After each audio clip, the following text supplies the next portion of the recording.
Here it is, the big kahuna, the behemoth. Oh, Mark, you are muted. Not a good start. No, I The wasn't biggest talking. I was That was amazing, dude. That was letting you go off the hook by also trying to show my excitement.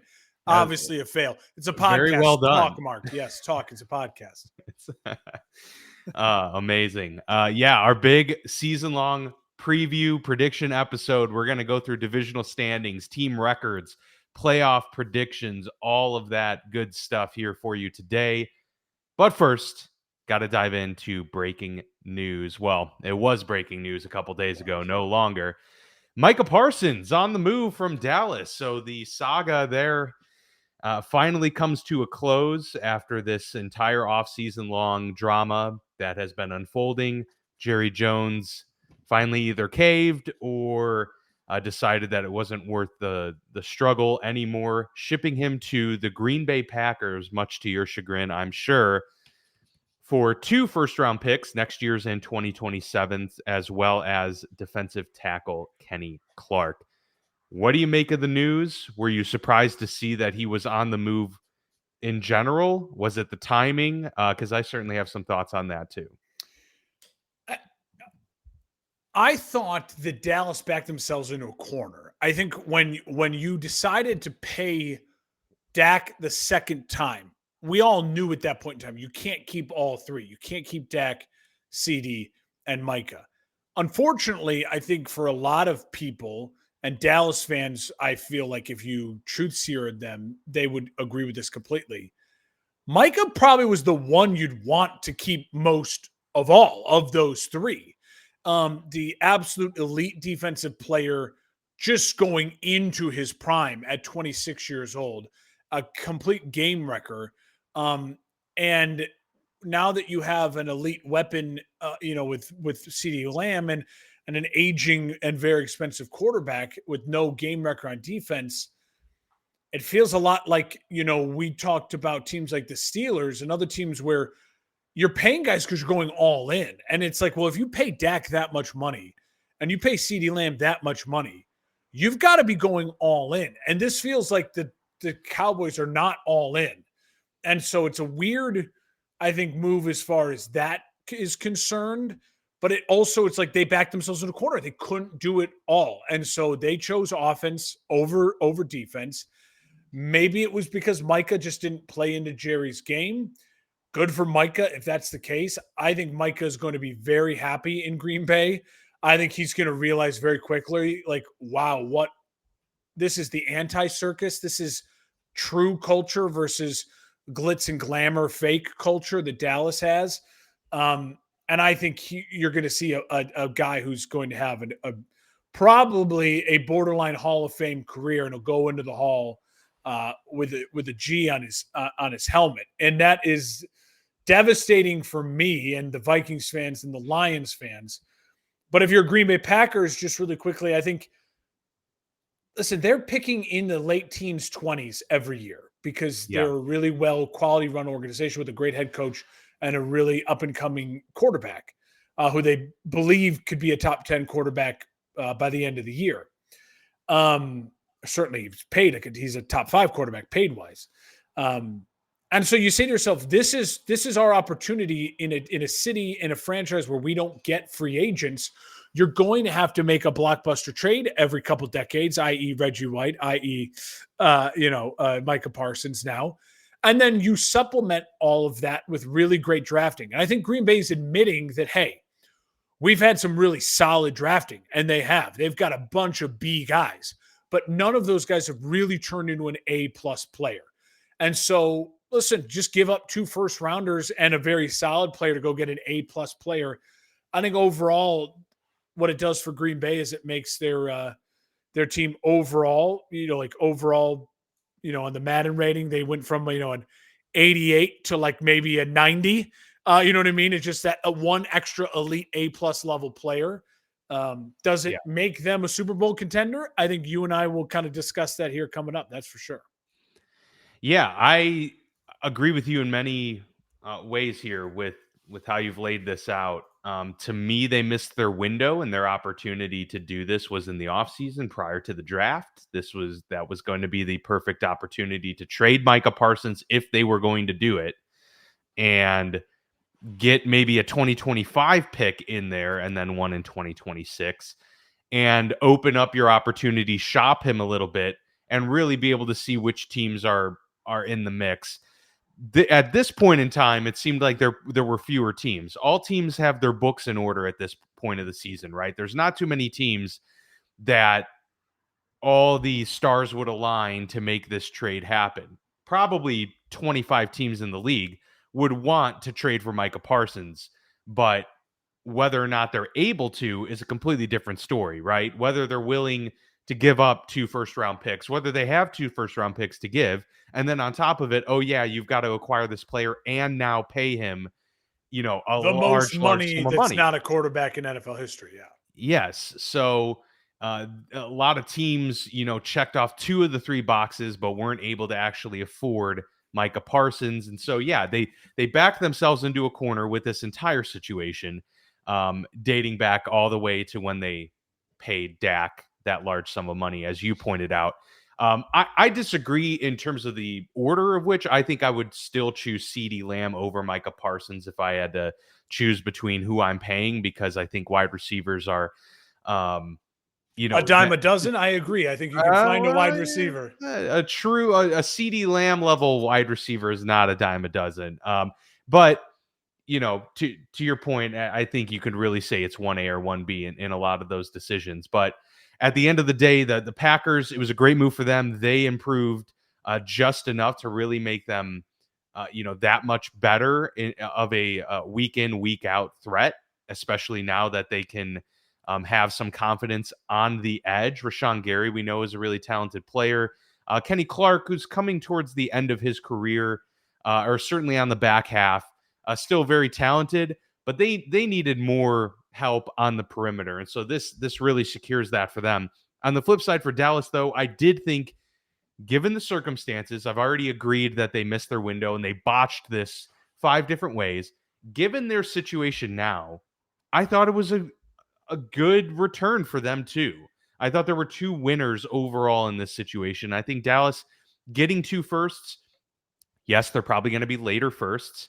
And Kenny Clark, who's still a valuable asset, I thought it was a win-win. But we'll talk more about it as we get into the divisional standings. It certainly shakes things up much more in the NFC North than it does in the NFC East, because I think we both kind of felt the Dallas Cowboys were in no man's land. This solidifies it even more, whereas your Bears, the Minnesota Vikings, and the Detroit Lions now have a premier pass catcher or a pass rusher to contend with every week. So it'll be interesting, but excited to dive in here as we go around the entire NFL, AFC, NFC, give you our playoff predictions, take a look at the divisional standings. We dive into it all right now.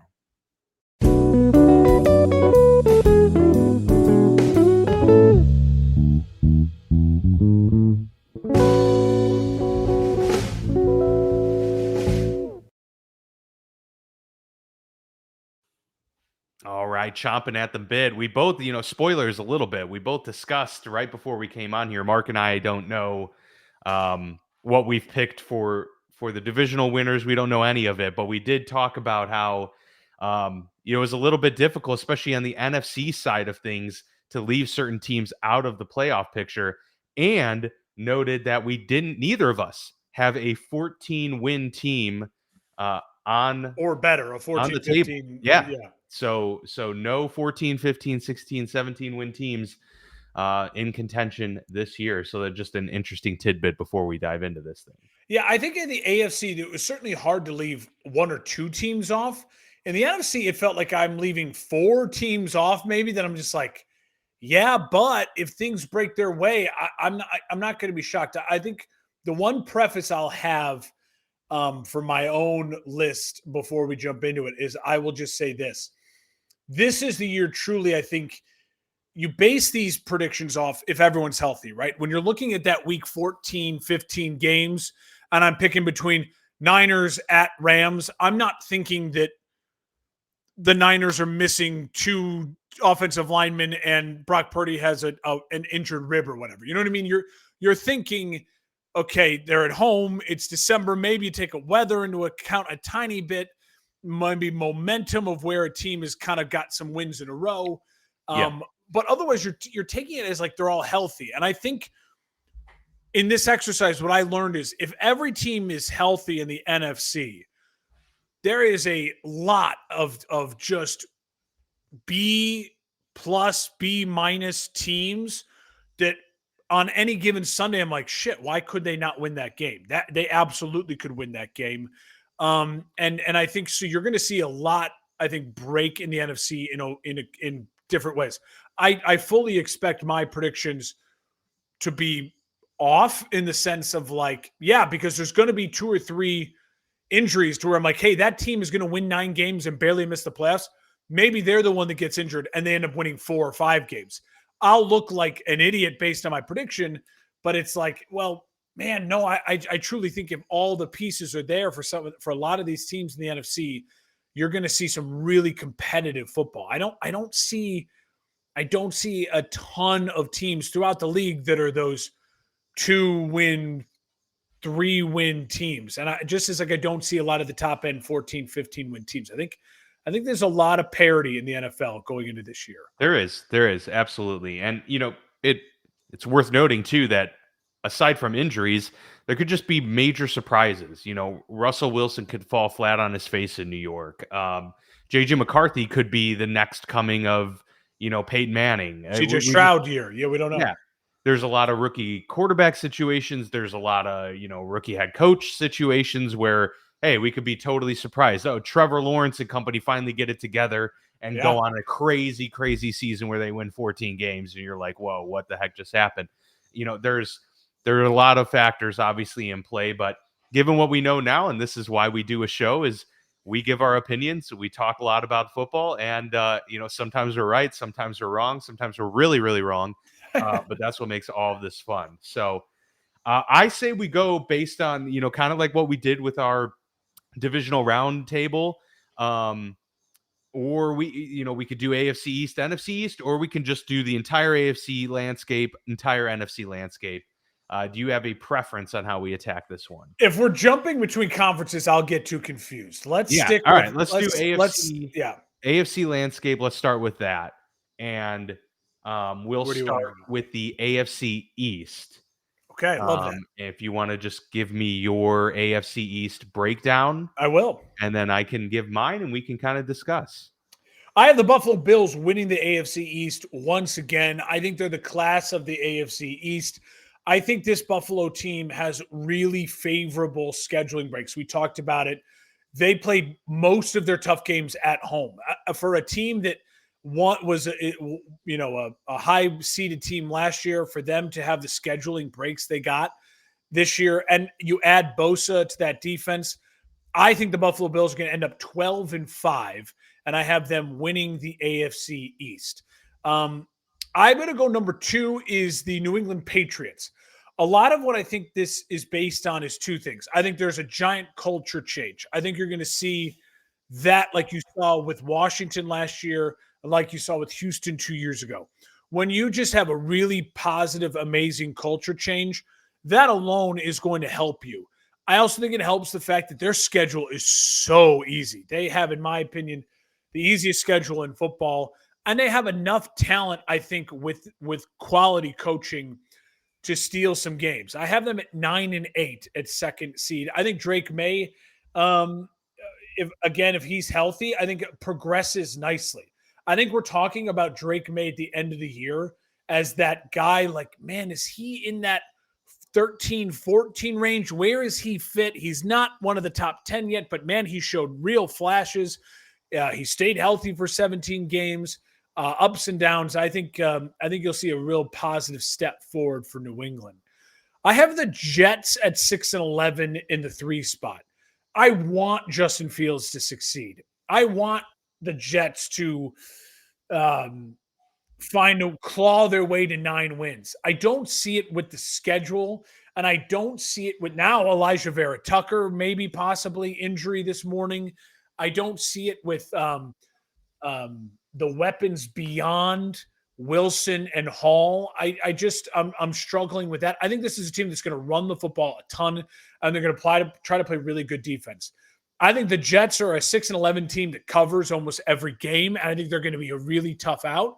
My hope is that at the end of the year, you're looking at and going, hey, Justin Fields played well. Let's give him another year in this system. Like Jared Goff's first year with the Lions, they won what, like 3 or 4 games, but he played well. And you could just tell that if they add a couple pieces to that offense or whatever it might be, a more year of continuity, if he stays healthy, I think a 6-11 is possible, and he's able to be the starter next year for them as well. I have Miami also at 6-11. Just the way the computers came out, they were in 4th. It wouldn't shock me if they were 6-11 and in 3rd, or whatever it might be. I'm worried about Miami. I'm worried about the wheels falling off. Tyreek Hill starting the season on such unsullied, soiled terms, it seems like, in training camp. Defensively, I wonder where their elite playmakers are besides Minkah Fitzpatrick. Offensively, I obviously have struggles with Tua being healthy. If Tua is healthy, I think he can put up numbers, but I think the Miami Dolphins will find themselves again in a lot of shootouts, and their schedule isn't necessarily always favorable, as we talked about. 6-11 for Miami and 4th, but I think a quality 4th place team. I certainly don't have them bottoming out as a 2 or 3 win team. If Tua is starting 17 games, they're going to put up points, but the vibes aren't right there, and the schedule isn't as easy as a New England. And I think they're going to lose twice to Buffalo, and in demoralizing fashion, because that's kind of what happens with Miami. Yeah, very nice. I have a similar breakdown of Buffalo, but the rest we definitely have disagreements on. So it's a nice start into this this preview segment. I have the Buffalo Bills at 13-4. I have them as the top seed in the AFC. Okay, so number 1, Buffalo, by the end of this year. I have them going 5-1 in division, which plays a huge part in this. And yeah, I just find that there are stretches in this season where they can easily rattle off 4 to 5 in a row, and they could do that twice very easily. And then you're just peppering in a couple games here on the outskirts. I think their schedule really positions them to go get that 1 seed. And then really it's the end of the season as well. 3 of their final 4 games, you would project, at least right now, are basically book it a victory against New England, against Cleveland, and against the Jets. Now, of course, they got the Eagles mixed in there, that I do have them losing that game, but winning 3 of their last 4 is what propels them over some of the other contenders for that 1 seed. And so I have them catapulting there at the end of the season, but a pretty consistent run throughout. I feel really confident in Josh Allen coming off of his MVP campaign, expecting at least a second year, maybe not leap, but step forward from Keon Coleman. And we'll see if, James Cook can take another step forward as well, because I don't expect 14 touchdowns or whatever it was to necessarily continue this year. But maybe the production overall as a player will. And I think they got overall better on defense. And so, yeah, I'm pretty high on Buffalo this year. What happens in the playoffs, as always, is yet to be seen. I have Miami as number 2 in this division. I still believe in this offense, and I still think that they have enough firepower, especially early in the season when things are going really well, when weather's permitting for Miami, for them to really, take hold, pre-Thanksgiving, a lot of opportunities there against some lesser opponents. They're playing the Panthers, the Browns, the Falcons. They've got, matchups with the Colts and the Patriots early in the season. Like, these are games that Miami, if you just stack them up roster-wise, should win. Now, I do have them losing a couple of those matchups in there. just because I don't believe in Miami as a whole team. I have them going 8-9. So I don't have them doing particularly well, but I have them stabilizing because of Tua. If he's able to stay healthy, projecting health across the entire season. Yes, Tyreek might take a step back, but you've got Achane, you've got a really good backfield there that you got to feel good about. And so I think offensively, there just raises their floor a little bit for me. But I do have a lot of questions for sure, especially about the defense. But Kenneth Grant, can he be like, a defensive rookie of the year candidate? Very possible. The New York Jets come in third place for me, just behind them, though, at 7-10 on the season. I think the rushing ability for this team to be one of the better run teams in the league is what kind of brings their floor up to around that 6-win, 7-win mark for me. Justin Fields is a very capable starter. I think that, he's probably going to be very excited to be given the reins at the beginning of the season, knowing that this is his job for the year ahead. He didn't have that in Pittsburgh. Certainly didn't feel like that his final season in Chicago, where you're basically walking on eggshells. So this is the true redemption opportunity for Justin Fields, if there is one. Don't know what we're going to get, out of the head coach. Don't know what we're going to get out of this defense that is stacked, but, Robert Saleh's gone. What's the defense going to look like? I still think that floor looks pretty solid for them, and I think they're going to really run the ball very well with not only Breece Hall, Braylon Allen, but, of course, Justin Fields. The Patriots come in, and this was one of those teams. I think there's about 3 teams that I didn't feel great about where I had them. 6-11 season for me for the Patriots. But I will caveat that with I think it's a promising 6-11. I think they are in a lot of games and lose a lot of close games. I think that's how Mike Vrabel is going to coach this team. I think they're going to be able to play spoiler potentially at various points of the season. Mark, this really just boils down to not having the Jimmies and Joes. I just think at the end of the day in the NFL, scheme plays a huge factor. Coaching plays a huge factor. But a lot of times, man, it really just does boil down to, do you have the guys? New England just has so many holes in this roster that I couldn't find more wins for them. I think it'll be a promising year for Drake May. I think they're going to be like comfortable with him being the guy after this year. And I think Mike Vrabel is clearly going to, have his thumbprint on a lot of what they do. But again, maybe after next year, they get a full offseason and draft with Mike Vrabel to really start turning the corner. I just don't see it being this year. So I think that's really interesting. The fact that you and I have like a 3-win swing on New England means there's going to be a lot of other discrepancies throughout this rankings. Yeah, right. Because New England has an easy schedule. So that means, in my opinion, I think they beat some of these other lesser teams. In your opinion, I think you're going to pick maybe a Carolina to have beaten a New England versus. So I think that's going to show up. We're going to see some already exciting to see that we're going to have some different records. I think Dan, and this is funny because I have them starting the season 3-1. Oh, okay. And then just running into it's very possible, like a lot of issues. Well, you know what I mean. Where then a team starts high and you have a lot of young players and things taper off.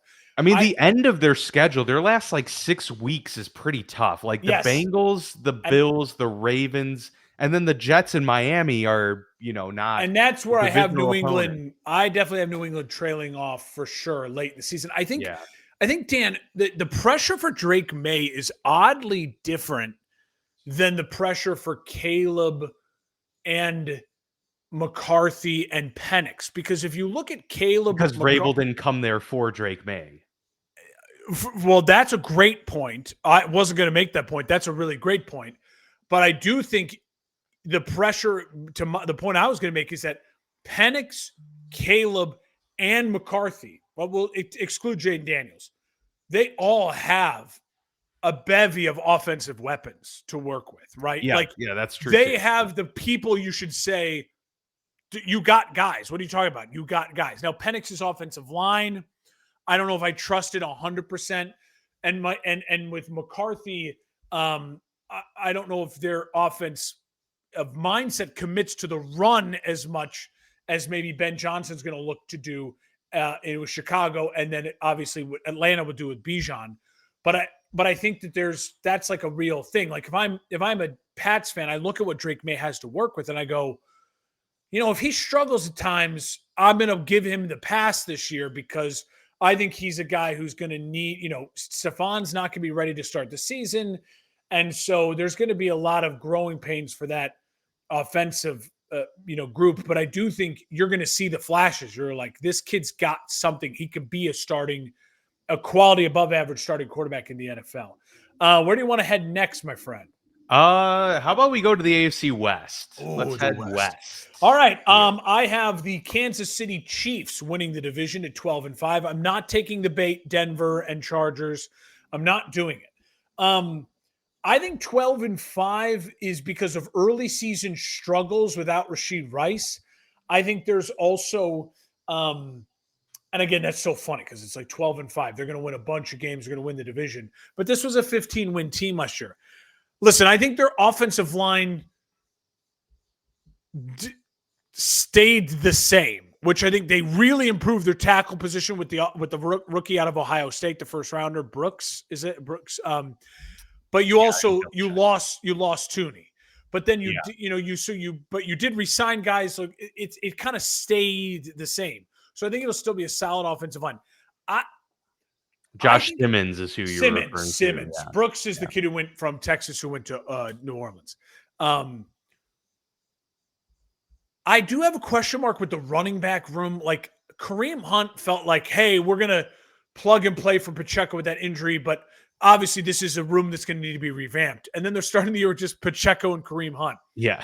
Which is like, okay, those are both guys. Hunt did perform pretty well. Yes, but those are both guys. It's like, hey, they both should get you like 60 yards a game on 15 carries. So, but I don't see the explosion of the run game.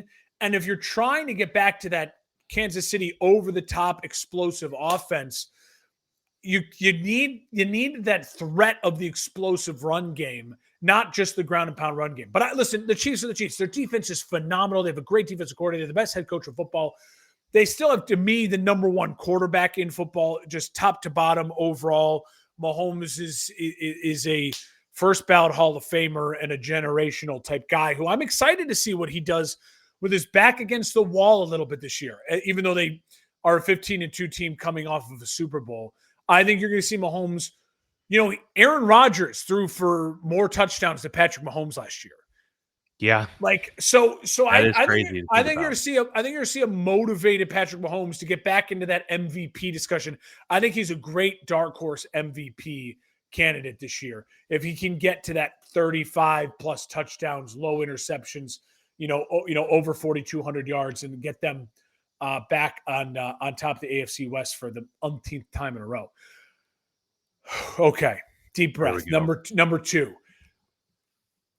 I'll just say, when I ran the simulation the first time, I saw this and I was like, okay. And then I reset and I ran it again. The same result came out. And so my gut is telling me something. And what I think I learned from my gut is that I like the culture and the direction of this team most next of the other three remaining. And I have the LA Chargers at 10-7 in second place in that division. The Rashawn Slater injury obviously is devastating. But they also missed him 2 years ago. And I know that was pre-Harbaugh and everything, but you have Alt now, like you have a true guy you can stick and play there as a above average quality left tackle.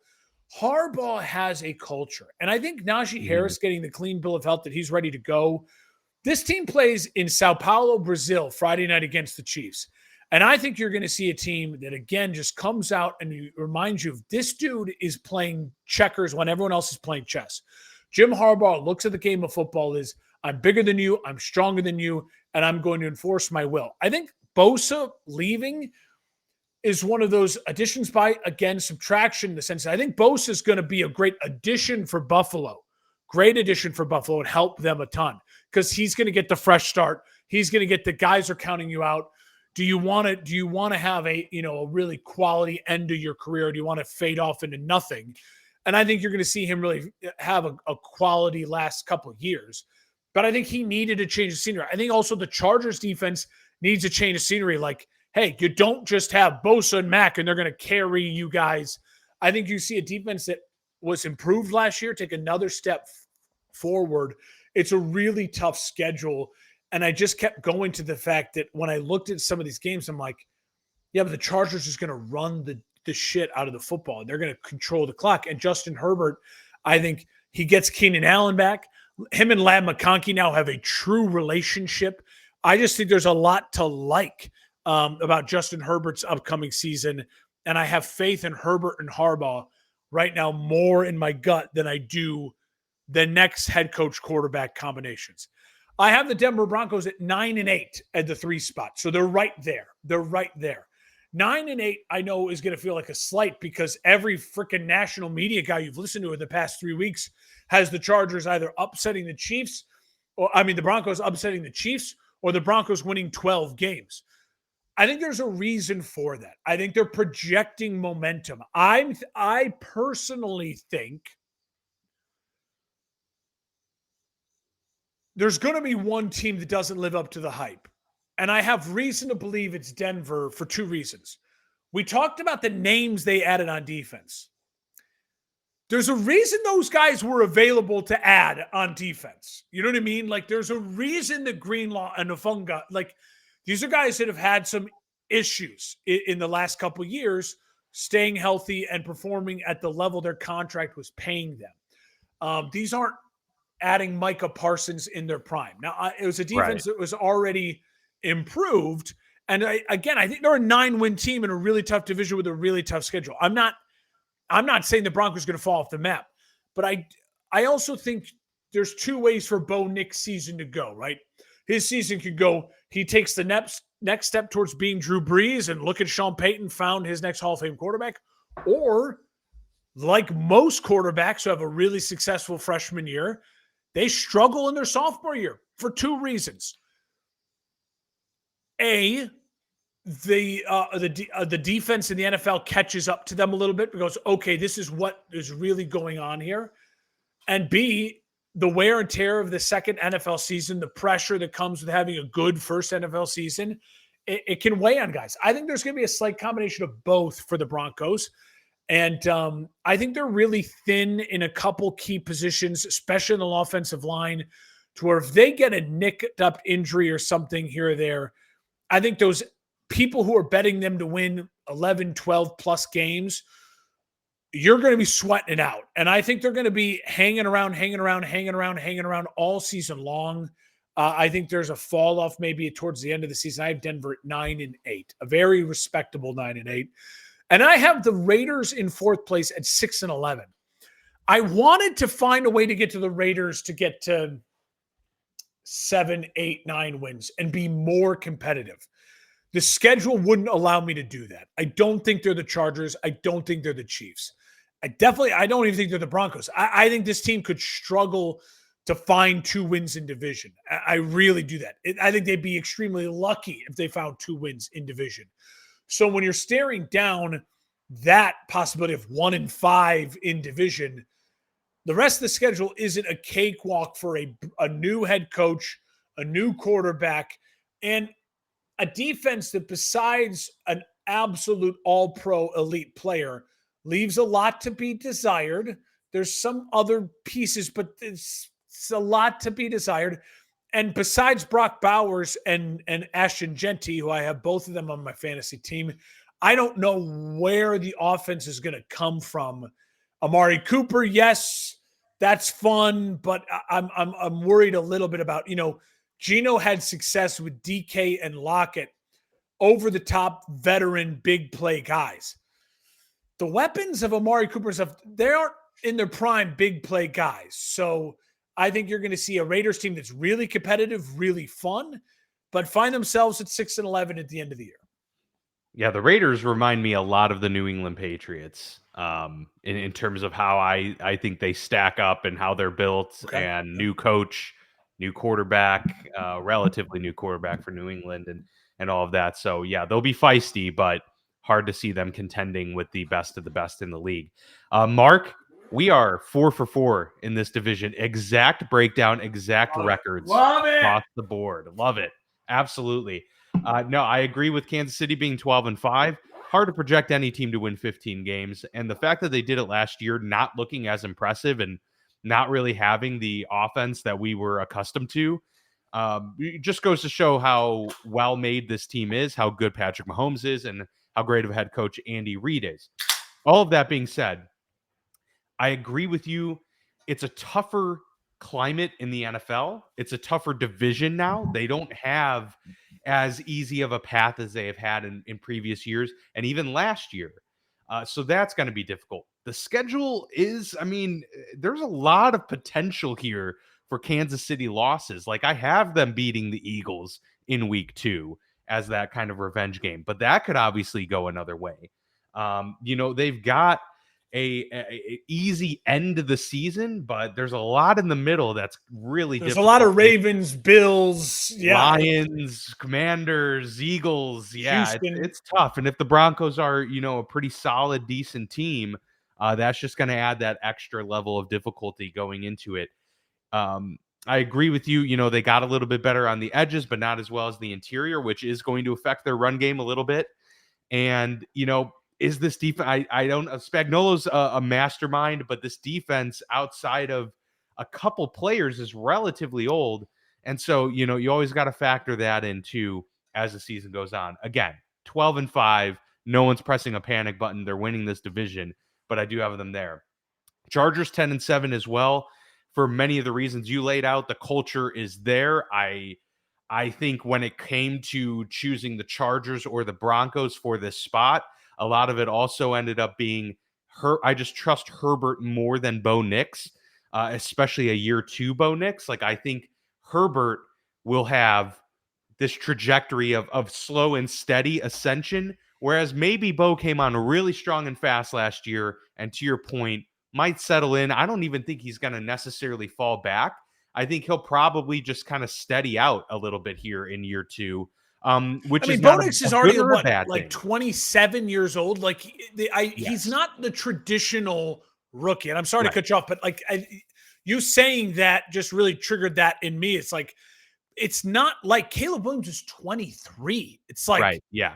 You know what I mean? Seen a lot of football action. And even Jaden Daniels was a 5-year college starter, right? So he came in the league more pre-ready. May and McCarthy and Williams of that class are young green. And green versus Penix and Nix. So I feel I'm with you 100%. I feel like Nix, what we saw last year, that might be close to what his ceiling is, which still is a guy who got his team to the playoffs last year. Yeah. Yep, absolutely. And it's really, their schedule is also tough, but it's doable, but it's bookended by easy games. So that to me is actually going to add to the difficulty, because I think they're going to get off to a really strong start this year, but then the Broncos are going to run into, some tough games. I think maybe some trap games there.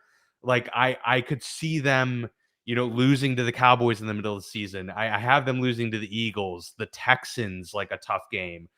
They've got the Chiefs there, the Commanders, the Packers, later in the season. So there's just a lot of games there where it's going to be hard for them maybe to sustain that momentum that I think they'll get early. Like I have them starting 3-0, potentially 4-0.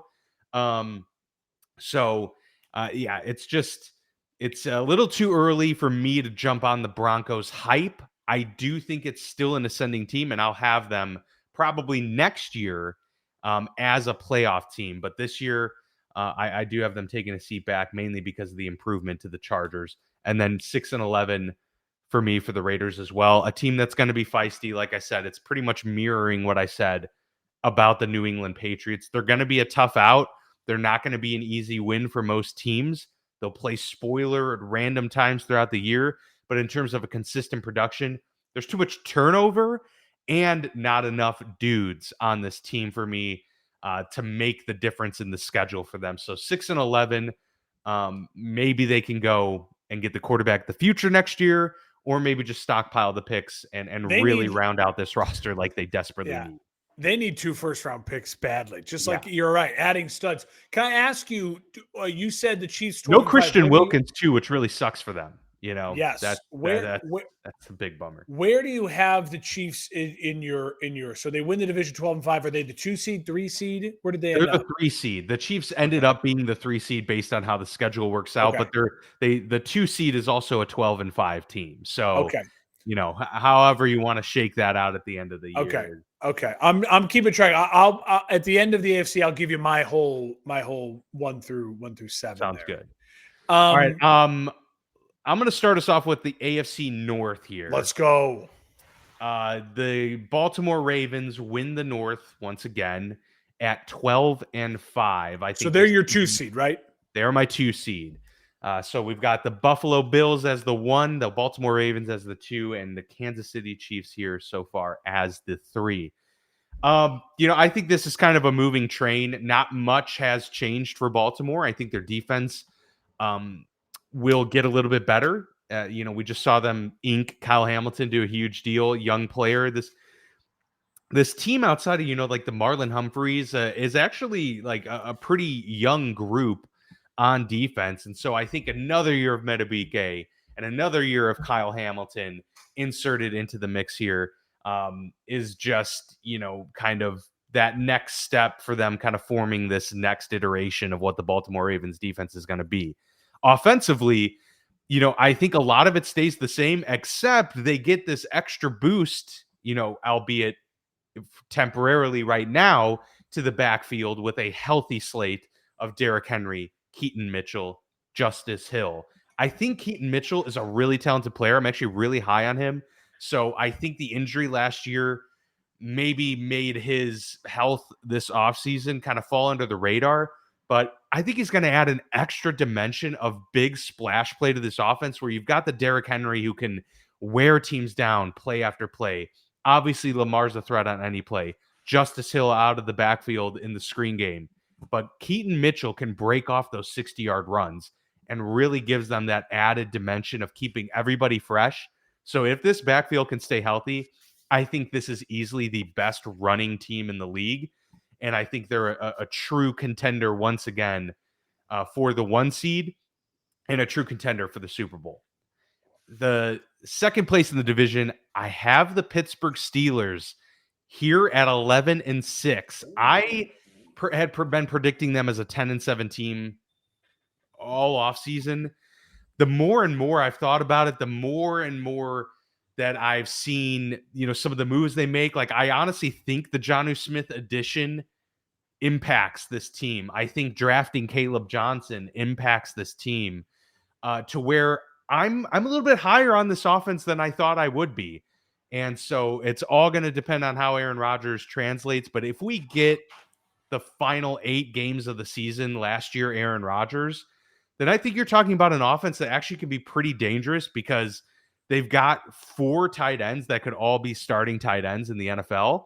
And I think that's going to pose matchup problems. Like, if they're smart, they'll be able to play schematic chess with the addition of also just having dudes that can beat you down. So they should be able to run the ball much better this year. They just extended Jaylen Warren, so we know that they're going to feature him and lean into him. Finally, it's his backfield to lead. And so I'm excited about the prospects. Now, one DK Metcalf injury from disaster, absolutely. The depth here is tested. But, is Roman Wilson a guy that is going to surprise us this year? I hope so. I think he could be a really reliable slot guy. I think Calvin Austin can be the big play, deep threat, in year 4 for him as a wide receiver. So a lot of things in play here for the Pittsburgh Steelers. And of course, the addition I think that they made on defense with Jalen Ramsey, I would take him over Minkah based on how this team is stacked.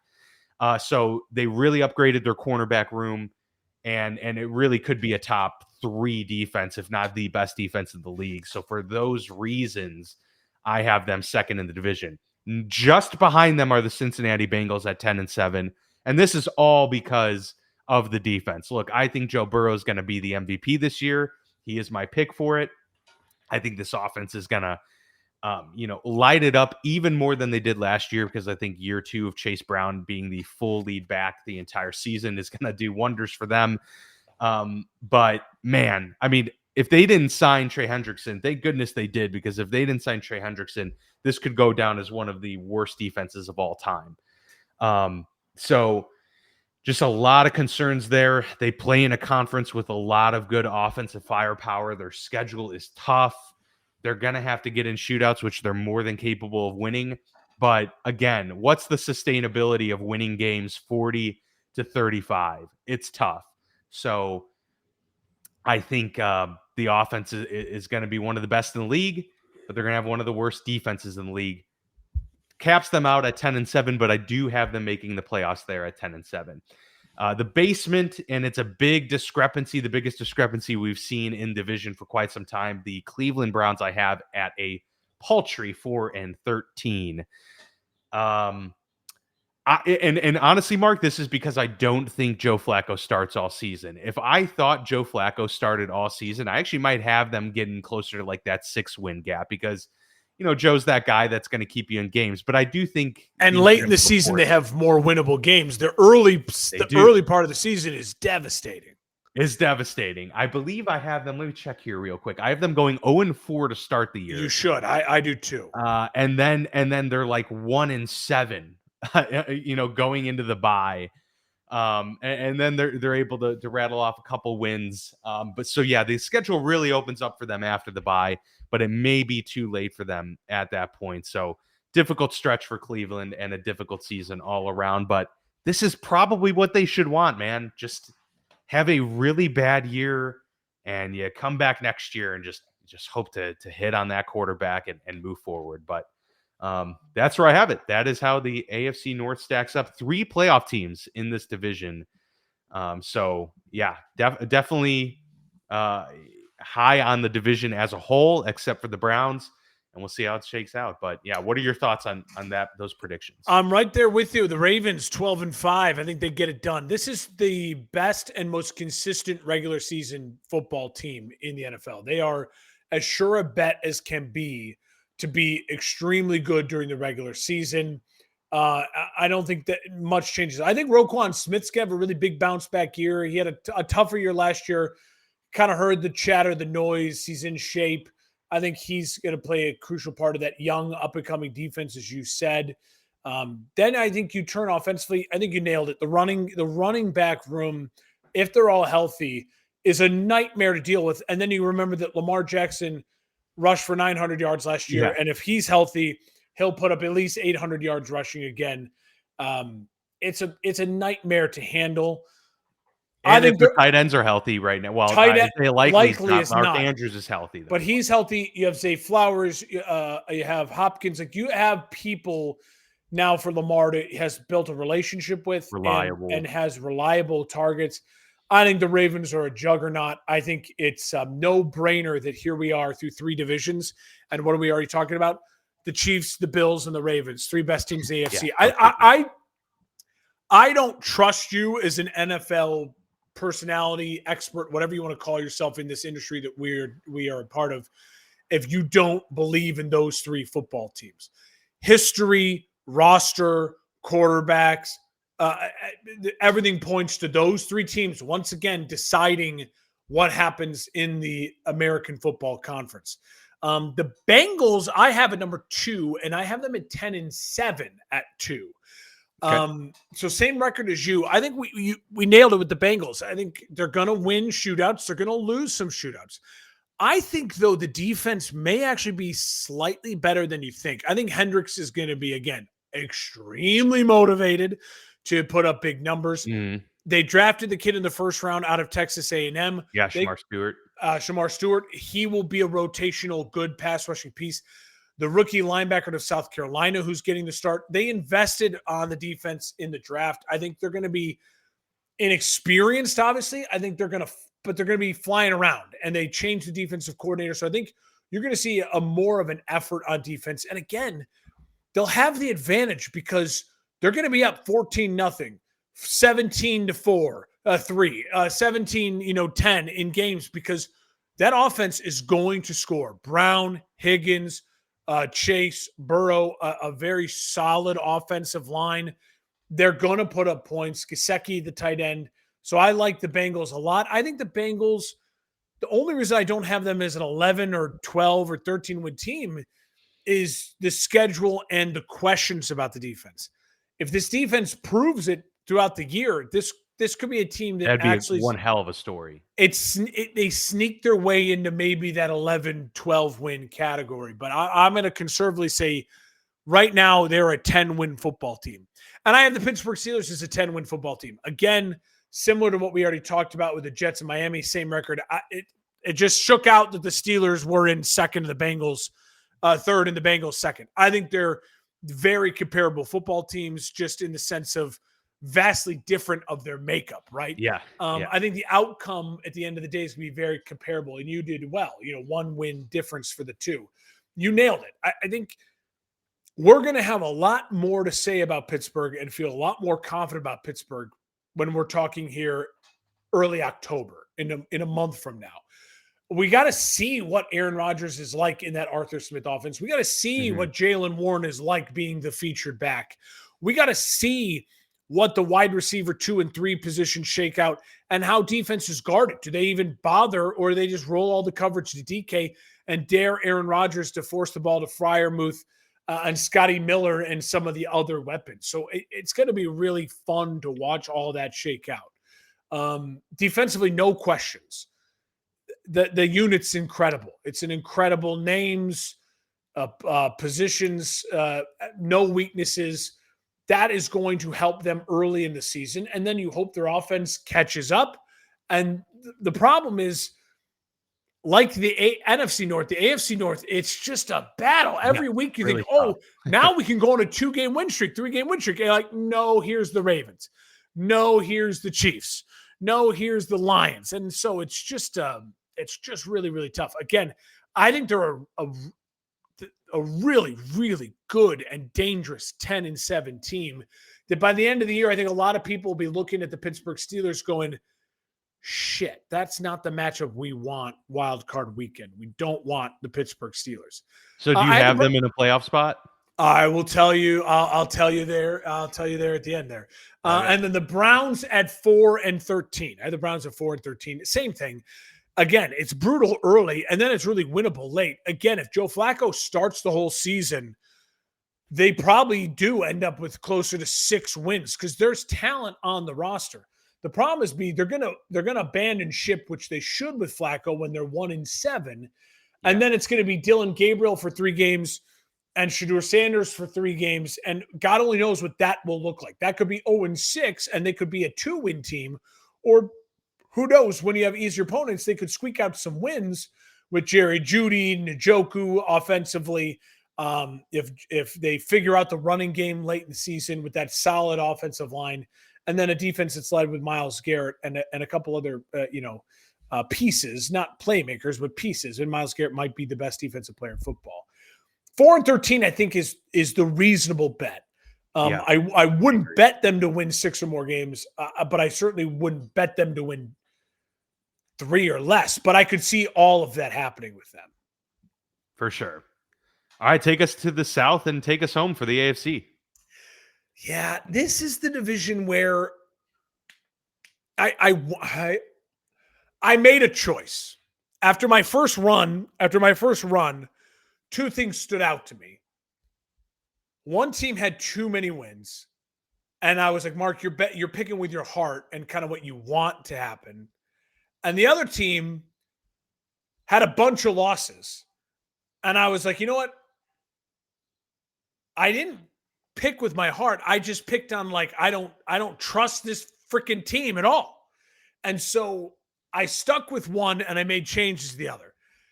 I have the Texans winning the division at 10-7. So what I'm telling you there at 10-7 is 2 things. The schedule's not insane. So I think what I'm telling you is that the Texans are a very quality football team that absolutely could win a playoff game. But I think their ceiling is very limited. I have questions with them offensively. 2 years ago, CJ Stroud bursts onto the scene, and they had an offensive coordinator who was supposed to be the next Ben Johnson, and everyone wanted him. Here we are 2 years later, and we're coming off a down year for CJ Stroud. Questions in that wide receiver room, huge questions with their star running back, who was a big reason they burst onto the scene 2 years ago, and questions about and questions about their offensive coordinator, whole new offense that CJ Stroud is learning. So there, I have a very good defense, and I had a very good defensive coach. And I think that's going to win them that division. I think offensively, there's going to be games where the Texans score 40, and you go, here we go. And there's going to be other games where you're like, why is it the third quarter and it's 13-10 and the Texans are struggling and CJ Stroud looks out of whack? I think there's going to be games like that. I have them at 10-7. I don't love the pick of them to win the division at 10-7. I had the Jags, the first run through is like a 12-win team. And I'm like, Mark, stop. Just stop. I want to believe in Trevor Lawrence. I want to believe in Brian Thomas Jr. I want to believe in Travis Hunter and ETN and Bigsby and an improving offensive line. I want to believe that Duval and Liam Cohen is not a creepy weirdo and he's actually going to be a nice new offensive coach. And I want to believe so much I gave him 9 wins. And I said to myself, Mark, 9 wins is still a ton of wins for a team that fell off the face of the earth last year and really struggled at times and looked really bad. Brian Thomas Jr. is developing into a true number one. I'm fascinated to see what Travis Hunter's snaps are like on both sides of the ball. I think they have some schedule favorable things. If the Jags get hot, they could be that sneaky team that wins 11, 12 games. I think more realistically, is there a 9-10 win football team that is really competitive, but also week to week, you just don't know what you're going to get. But Trevor Lawrence would be my bet for the comeback player of the year, in the sense of, if you believe in the Jags, you're believing in Trevor Lawrence, and you're believing that he is going to put up big numbers to get them back and get them righted. You said 10 wins, right? You had them 10-7? No, I have them at 9-8. I have them at 9-8. Gotcha. And I will say this, I think that's going to fall a lot of the feet on the defense and just not trusting it. And so I have the Jags at 9-8. Titans 5-12. And I think the Titans are going to surprise people. I think the Titans are going to be really feisty. This wide receiver core is veterans, and that's great for a young quarterback. It's not great for his future because he doesn't have his guy, right? It's not like when the Bears drafted Rome Odunze. The offensive line is improved. Tony Pollard had 1,000 yards rushing last year. He's a solid quality back. You have an offensive coach. You have a quarterback who says all the right things at the podium, has been stellar at the podium. And you have a quarterback who, by all accounts, is the definition of first one in, last one out, like the opposite of Kyler Murray. No red flags for the work ethic. So I'm going to trust in that they're a really feisty 5-12. They, like the Raiders, like the Jets, like the Browns, they're just like, you need 2 more drafts and 1 more big free agency thing to be like, now this is a 12-win team. This is a competitive, fighting for supremacy team. I don't know if they'll actually ever get there because you're projecting a lot, but they're lacking the talent for me to say they're going to pop off and win 9-10 games. Sure. I think me saying they're going to win 5 games is me showing you how much I like Cam Ward and the direction they're going. The Colts are at 4-13. And Dan, I love the head coach. I love the running back. I like the offensive line. I like the defense. But the schedule isn't great. And someone has to be really disappointing and really bad. And I picked it. What was it? Washington 2 years ago or last year? I was like, when did I pick Washington to be really, really, or who was it I picked? I think you picked Washington to be like no, it was Tampa. It was Tampa 2 years ago, Baker's first year. And I said, they're going to win 3 games and Baker's going to be out of there and they're going to have the number 1 pick. I'm just doing that again, rinse and repeat with the Colts. I could be really wrong because they do have the talent and the coach to where they could sneakily win 7, 8, 9 games. But Daniel Jones is not good. And Richardson is not good. And so I'm just banking on that. Someone's got to lose games because I like other teams more. So that's kind of where I fell with the Colts. If you have them as an 8-win team, I'm not gonna fight you on it. They're my team. I'm just like, someone in the AFC has to lose games. I think the Browns are gonna lose games. Someone else has to lose a bunch of games. I think the wheels fall off at quarterback for the Colts. Things get ugly and they lose games. We're pretty close. I have the Jaguars winning this division. I have them at 10-7. And I have the Houston Texans at 9-8. So I have those two teams flipped. I don't know what we're going to get out of Liam Cohen, but I believe and I'm choosing to be heard again. I believe in the Trevor Lawrence bounce back year. I think this is a year of take a deep breath. The pressure is kind of off. They're feeling almost probably like they're just like complete underdogs at this point. Nobody expects much from them. And I think that's where they can be their most dangerous. Totally. I think that, they have interesting options in the backfield now with Tank Bigsby in year 2. I think Brian Thomas yet again is set to be one of the best receivers in the league. He already kind of proved that last year. And then you enter in a Travis Hunter that can absolutely break games wide open with one touch of the football. I just really like what they have going there. Defensively, I think they're improved. I think they're going to have a better unit, the best unit that they've had since Trevor Lawrence came to town. And so I think a lot of that sets them up for a calming season of 10-7, nothing crazy, but they get the division and they're able to get back to the playoffs once again. The Houston Texans at 9-8. I'm not really confident in. I wonder if if we were way too high on CJ Stroud after his rookie year, and we're just, everybody was saying, look, this is incredible. And then we saw him fall back to earth. I don't think he's as great as what they projected him to be after his rookie year. And I don't think he's as bad as he was last year either. He's somewhere in the middle. And I think he's going to be a fine quarterback and maybe flirt with being top 10 in the NFL. But I don't ever see him being a top 6 NFL quarterback. And with all of the injuries that they're dealing with in the wide receiver room, is one of these rookies, Noel or Higgins, gonna be a top guy? Maybe. We'll see. It wasn't a great wide receiver class. What are they going to get out of the running back room? I think Nick Chubb has it in him to be a candidate for comeback player of the year as well. But we really don't know what he's looking like. And if he doesn't look good, there's a possibility that Joe Mixon might be out all season, and then you're really struggling. I just don't think the schedule is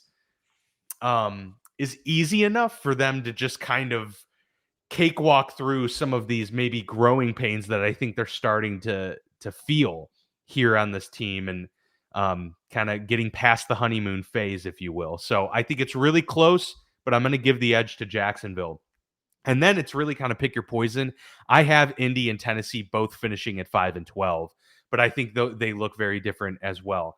I think with how Indy finishes, I think it's going to be very clear by the end of the year that this is a team that's a competent quarterback away from being a 9-win football team, a 10-win football team. And for the Tennessee Titans, I think it's going to be clear we got Cam Ward. He's the dude.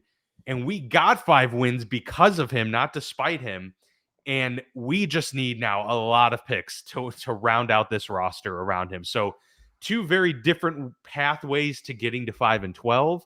But I think they both end up there at the end of the season. And for a lot of the reasons that you stated out as well, I don't need to rehash that. But I think they're going to be those 2 teams that are kind of neck and neck all year for playing with that basement of their division. And it ultimately shook out that Indy was 3rd and Tennessee was 4th, but could happen either way. Okay, so are you ready for my 1 through 7 playoff Yeah, team? let's hear it. So what you got 1 through 7 here? I have the Chiefs at 1. It shook out that the Chiefs, the Bills, and the Ravens all were at 12 and 5. And again, Yeah, I said it to you before we started recording. I was shocked to see no one made it to that 13-14 wins. I think part of that is when you're going through this and you're doing it as an exercise and you're picking every single game on this great website you sent me, you end up um like appreciate it. Cole's a big Chargers fan, so hey, San Diego Superchargers. They will. What you end up though is saying is you kind of looking at the standing as you're going like, ooh, that's too many wins. Like I think at one point in yeah, time I had the Bills at like 9-1. Now they could be 9-1, but my mind starts to go, okay, I probably gifted them a win where they should have had a loss. So then that sure. next week rolls around, and you're like, oh, they're playing the Patriots. I'll give the Pats a win here, even though I don't think when we get to that week, so I have it goes Chiefs, Bills, Ravens. I'm totally confident with that, all at 12-5. Doesn't matter. Switch them around. Oh, those are the 3 best teams in the division, bar none. I have the Texans at 4. You would have the Jags at 4 Mhm. because you have the Jags winning. So now let's both kind of go through our wild card. At my 5 spot, I have the Bengals. You have the Steelers. Yep. Okay, so you have Pitt. At my 6 spot, I have the Steelers. You have the Bengals. Yep, that's correct. Okay. Bengals. I'm writing yours down. And then at my 7 spot, I have the Chargers. Go Chargers. You have the Chargers too. As do I, yes. So we have the same playoff teams except for Houston and Jags. That's the Yep. only change. Same Only playoff change. teams and slightly different seeding. Slightly different, but nothing drastic because we have the same division winners. Yep. Except for the Houston and the Jags. All right, why don't you pick an NFC and let's jump into it. All right. Yeah, I'd love to start with the NFC East here. Let's get right to it. So I do have the Eagles repeating as division champs, 12-5 this season. A little bit more of a difficult run I think they're going to have this year than they did last year. They went on that just like insane run. And I don't think life is going to come as easy for the Eagles. I think the league is slowly starting to catch up to them. But they still just have way better dudes. I mean, they have A.J. Brown and Devontae Smith and Dallas Goedert. Saquon obviously had a fantastic, unbelievable year last year. And Jalen Hurts, has proven to be in that conversation for one of the best quarterbacks in the league. So I think a lot of that, is going to carry over. Their defense is still going to be unbelievable. Top 5 unit once again, probably one of the best front fours you're going to see in the NFL. But their schedule, it's maybe I would have had them at 14 wins, given a different, setup and situation. But kind of a bumpy start for them. I mean, they get the Chiefs, they get the Rams, they get the Bucks early on.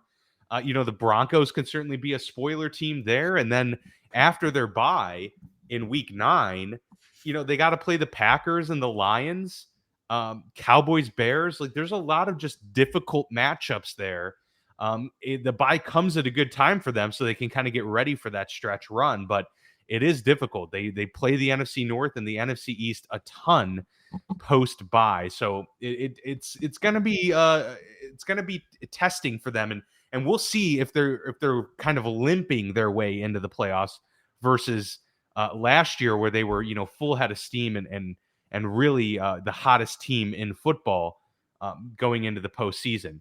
I have the Washington Commanders in second place at 11-6. So very close to kind of how this division shook up last year, where they were nipping at the heels. And I actually have them beating the Eagles on the Eagles home turf at the finale of the regular season to get them to 11 wins and secure that spot. And, it's you have questions about, is there going to be any sort of sophomore slump, not just for Jaden Daniels, but, Dan Quinn and just this new iteration of the Washington Commanders in general. But I think we saw enough from Jaden Daniels to know that he's a really good quarterback and they've got a lot of talent to work with there, and it was clearly gelling how they had hoped, or maybe even better than they had hoped going into the season. They add Deebo Samuel. We don't know what he has left, but if he has any semblance of the old Deebo Samuel in him, they just added a wild card addition to this offense that, honestly, like, he's a better version now than Curtis Samuel, and that was kind of the role Curtis Samuel played for them. They ink Terry McLaurin, so he's coming back. They've got, a young, probably the most talked about young running back right now that's rising up fantasy draft boards is Bill Krosky Merritt, Jacory, but he likes to be called Bill for some reason. And Austin Eckler back there. So there's a lot of exciting pieces here on offense, and defensively, it really boils down to Dan Campbell's scheme, or Dan Quinn's scheme, than it is just amazing players. But I think that he showed to be a good enough coach to overcome some of those things. So yeah, I have them kind of being a repeat of last year. Where I have things falling off is next with the Dallas Cowboys. 6-11 for this team. And I wish I should have gone back to look. I don't remember where we had them last year, but I know we both had them. I think we both had them like 9-8, 8-9. Yeah. But I really have the wheels falling off. And now with the Micah Parsons trade, I mean, my goodness, it's that defense is in a rough shape. They inked Deron Bland, but I believe Trayvon Diggs is still dealing with a potential contract or injury dispute of some sort there. Other than that, they've got nothing on defense. So they're going to have to be in quite a few shootouts, I project. And now that they're not going to be able to rush the passer, I don't believe nearly as effectively, that's going to put them even in more up against it. Offensively, can they contend? Look, adding George Pickens, I think, definitely adds an element to this offense they didn't have last year. So yes, that will help them. But I don't. What are they going to get out of this running game? I mean, Jaden Blue? Who's going to be the guy? Is Javonte Williams really going to have that backfield all to himself all season long? I don't think so. And there's a reason guys like Sean Payton, who can make most running backs work, was willing to move off of him. So I think their run game is going to struggle. I think they're going to have more big plays with CeeDee Lamb and George Pickens, but I don't think that's going to be enough for them to sustain success, because they're going to need a consistent run game and they're going to need a defense to keep them in games. And I don't think they're going to get either coming into this season. So I have them at 6-11. And then I have the New York Giants, who I really wanted to be higher on, especially because I do think the addition of Russell Wilson is going to, raise the floor of the performance of this team, but it just didn't shake out that way. I had them at 5-12, and their schedule just doesn't really match up very well. They have just no real pocket of that's a 3-game stretch that they can really dig their heels in and start to develop something. Coming out of the gates with Washington and then dealing with Kansas City 2 weeks later and the Chargers, and then ending the year with the Cowboys and the Vikings and Commanders. Once again, I just think these teams are better than the New York Giants. I want to caveat all of this because this was one of those teams where I was like, I didn't feel great about where they ended up, is that I think their defense is going to be really good. Like, I think it's going to be a lot better than they were last year because of how good that front is.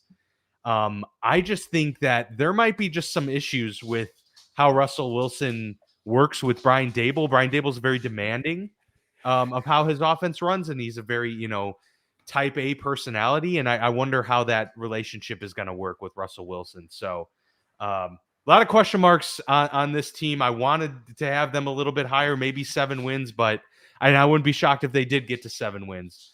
But I have them at 5-12. So you're going to now, before we started recording, I told Dan the NFC just like it put me in a pretzel. And I think when you hear the records, just remember what I'm a little embarrassed by my records as I look at some of these. Okay. But again, I just think he's preparing us all. I just think there's a lot of, I just think the NFC is so freaking tough. It's so competitive. It is. So I have the Eagles winning this division. I have them at 11-6. That's what it came out to. Okay. So I think that what factored in for me for that was 2 things. I was like, why do I have them 11-6? I love the Eagles. They're the Super Bowl champs. They have probably the best roster in football. They have a quarterback I love. They have a running back I love. They have a great wide receiver room. They have an offensive line that I love. They have a defense that I love. Like, why am I 11-6? I'm going to say there's two things. Slight Super Bowl hangover. There's going to be games and hiccups along that. They were absurdly healthy last year. I think, again, there's that always factors in at some point in time. Now, late in the year, they weren't, with the offensive line stuff, but they powered through it. And I also think the NFC is just slightly catching up. I just think there's that catch up, right? So I originally, the first run through it had the Eagles at 12-5. And the second run through I had 11-6. And I thought, you know what, I'm going to stick with 11-6. But I love the Eagles. Don't think of that as like a Mark's hating on the Eagles. It's 11-6, but I love them. I have Washington at 10-7. Okay. I debated a lot with Washington because Washington feels a lot like Houston, right? It feels like Mark, this is Houston last year. Don't overthink it. They're going to take a step back. Houston took a step back. Like, they're going to take a step back.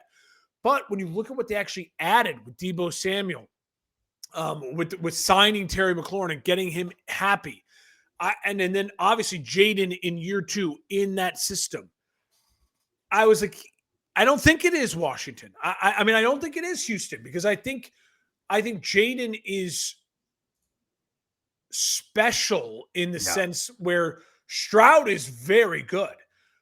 But Stroud, remember, his comp coming out of college was Jared Goff. Jayden Daniels is the second coming of Lamar Jackson. He's the only thing we have in the league that you can say that's like Lamar Jackson. And what does Lamar Jackson do in the regular season? He fucking puts up numbers. And I think Jayden Daniels is going to put up numbers. Now, what has Lamar proven that we haven't seen proven from Jayden yet is Lamar can play 17 games, mark it down. He's your starting quarterback. We got to see if that's what Jayden Daniels is too, as an athlete and as a competitor. So that's going to be something interesting to watch. Why at 10-7 then? Why do you have them take a step back? The schedule, the division. I have everyone taking a step back. That doesn't mean they're not as good. I actually think Washington might be a better football team than Washington last year. They have a more experienced quarterback, more experience in the locker room. This is year 2 of everyone being together. They add Deebo Samuel. But look at their schedule breakdown. It is a slog. It is tough. And everyone is better in the NFC. I have the Giants at 6-11 in third place. And so I'm with you 100%.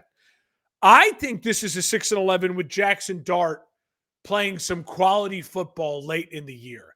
I liked what I saw of Dable and Dart. I think Dable and Dart stay together. I think Brian, I'm calling it now, my wild prediction of the year. We are talking in a year from now, is Brian Dable still the head coach with Jackson Dart? And I think that defense is why. That defense is nasty. And it's just like the New York teams are identical to each other. If you can get quality, competent quarterback play with the few weapons you have offensively, you both have a wide receiver number 1, right? Like, and that's kind of it, what you have offensively. Just lean on your defenses. Those defenses in New York are brutal. Like, I would not want to play them at all. And so I do think the Eagles playing them twice, Washington playing them twice, it's not going to shock me if the Giants upset Washington week 1. Right. Like it's not going to shock me because they get after the quarterback. They make a mess of that Washington offensive line, and Russell plays well enough. And all of a sudden you're like, wait a minute. The Giants start 1-0, right? Like, that is, to me, a storyline that I think is something to worth watch out for. The vibes in the arrow, I think, are pointed really up for New York. And then the vibes in the arrow for the Dallas Cowboys are just, it's a plane falling out of the sky, and people are grabbing parachutes, and people are putting their own masks on before they help their others put the mask on. What I'll say about Dallas is, I'll say that at 5-12 for the Cowboys in 4th place, I could be wrong. Like, they have Pickens and CeeDee Lamb and Dak Prescott, so they could be the Bengals of last year, where they actually win 8 games and they're feisty as F. But that's me believing that Schottenheimer, right? Yeah, it's a good point too. Like I know that Taylor can manage shootouts and that. Like I've seen him do it. I don't know.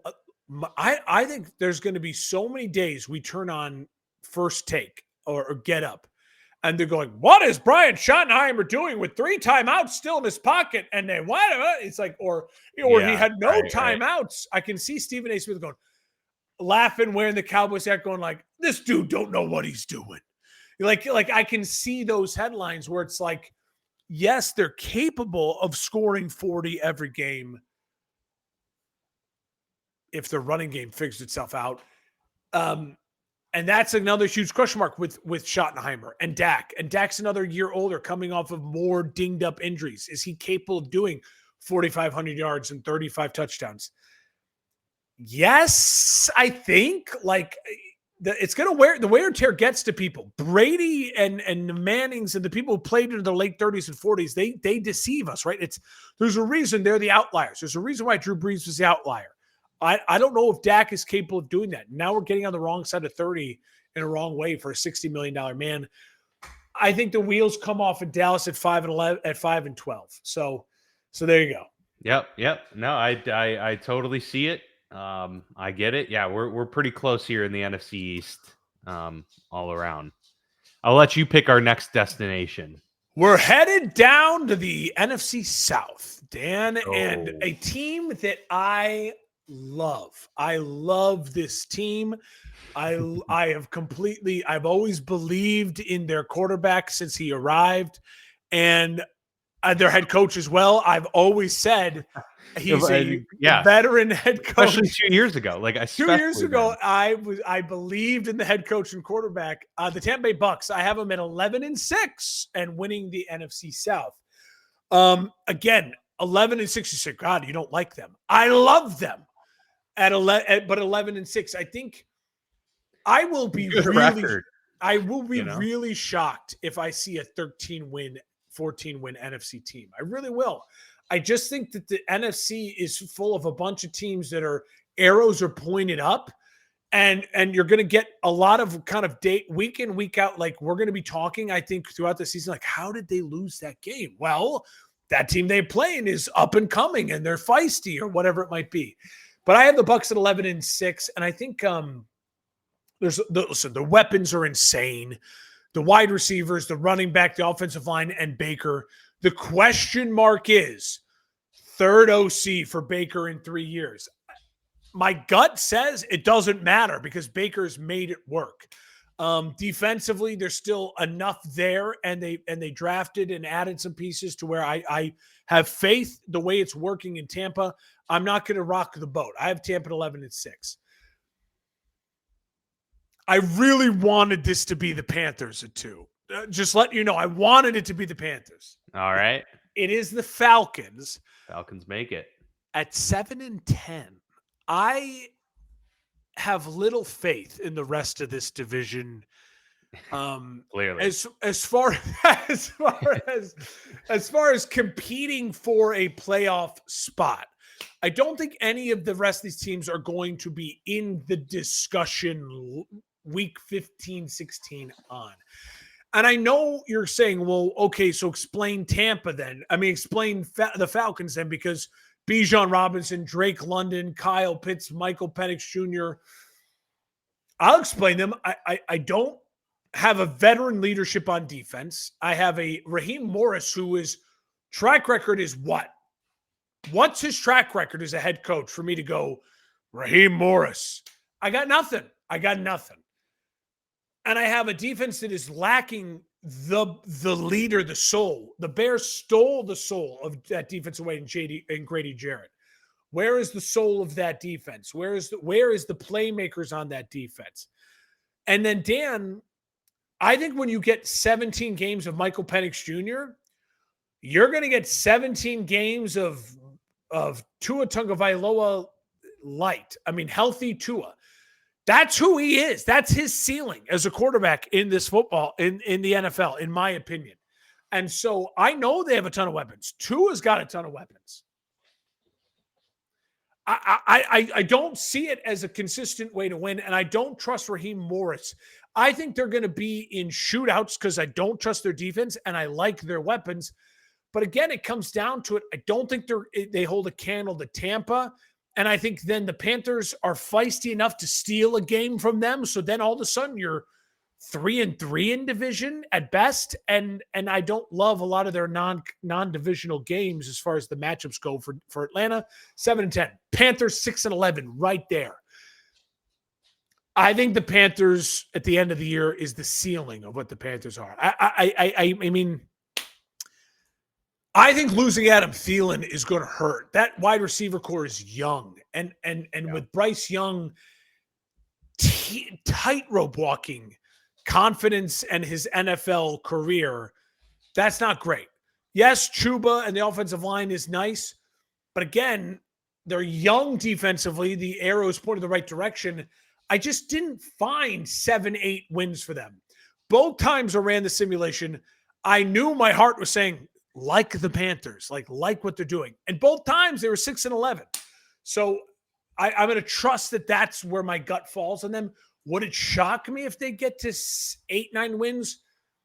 A little bit, because I think then what I'd be shocked by is that Bryce Young becomes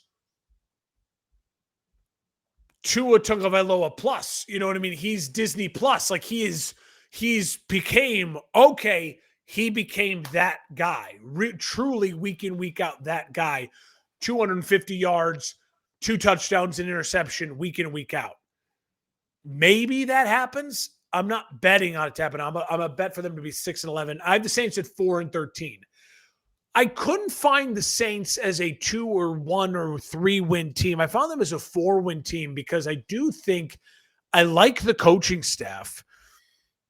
Chris Olave, Alvin Kamara, they have guys. They improved their offensive line in the draft. And then defensively, it's old, but they have they have Cam Jordan. They have their spiritual leader. It wouldn't shock me if the Saints find their way to 5 wins, and Saints fans are pissed about that because they want to have the number 1 pick to find their quarterback. But if you listen to where my records are shaking out, 4-13 puts them with the 2 other worst records I have. They very well could end up with the number 1 pick at 4-13. I think they're a feisty 4-13 because of the weapons they have, and I like Kellen Moore as the head coach. I think he gets a leash. I don't think he's a one and done head coach. I agree with you on that front for sure. I think he gets the leash and he'll get the opportunity to bring the quarterback he wants in there in New Orleans. I also have Tampa Bay at 11-6 atop this division. Let's go. A lot of continuity there. Baker Mayfield coming off a 40-plus touchdown season, 4,500 yards. I don't see any reason to just not believe in this passing offense. Bucky Irving now will get probably the full reins to be the lead back, which he should have been early in the season last year. It took them a little while to fully commit to him. So that will give them a little bit of a boost. Yes, it's another year of Mike Evans and Chris Godwin's a little banged up, but Emeka Egbuka in a relatively poor wide receiver class is an absolute stud. So I think he's going to give them an extra dimension. Yes, very good. Really good grouping there that they have. And then defensively, they're just solid. They're not amazing, but they're solid. And just Todd Bowles is clearly a really he's like a Jeff Fisher plus in my view. Like he's slightly elevates teams, but you know what you're going to get week in and week out from him. And I think with Baker Mayfield, best quarterback in this division, is going to be the difference maker. I have Carolina at number 2 at 7-10 because I do think that's awesome because what we're both saying is it's a 1-team division. Yeah, yes, it's a 1-team division, 4 games separating the Buccaneers from second place. But I think there's going to be a lot of encouragement for Carolina. I felt that there was a lot of momentum last year that they got. I was surprised at what I saw from Dave Canales. And so year 2, getting Bryce Young kind of back, ready to go. He's got a little bit of swagger now. Yes, Adam Thielen's gone. I agree that hurts, but, Tetaroa McMillan, really talented rookie as well. Those were the 2 wide receivers, Emeka Egbuka and McMillan, who were like the clear, first dude. 2 wide receivers taken. Yeah. And so that adds in there. Chuba Hubbard now comes into the season knowing he's the dude, and their offensive line is really rapidly improving. And defense, that's where I wonder as well. But they have some guys. They got their J.C. Horns. They got their Derek Browns. Like they'll post fits for people. Their schedule is a little bit difficult for sure, especially like early on with a trip to Seattle. Got to take on the 49ers, the Bills. Those are tough games. So I don't think they're gonna do very well. I was looking at the wrong schedule. I was looking at the Saints schedule there. But they got to go on the road. The Panthers do the first 2 weeks of the season, and then the middle of the season they take on the Bills, the Packers. And then sprinkle in all those division games. Then here come the 49ers and the Rams. So yeah, it's a tough way to find them wins. I think it's going to be a hard fought 7 wins for them. And I think, it's a bright horizon by the end of the season for Carolina. I have the Falcons at 5-12. A lot of the reasons you stated, and I think they have really good weapons. This is really just me not thinking Michael Penix is going to be the guy. I never root for players to not pan out. Like it'd be great if they all did. But if I'm going to attach myself to one take when it comes to the last year's quarterbacks or this year's quarterbacks, I think it's going to be that I don't think Michael Penix is going to be the guy. Not to mention this defense is really, really young. I don't know what I'm going to get week in and week out. This shaped up to be the floor that I saw them at, so I don't necessarily feel great about the 5 wins. I could see them being right there with Carolina at 7. Carolina maybe having the edge in tiebreaker, but this is just kind of how the schedule, panned out for me, Mark. Tampa right out of the gate, Minnesota.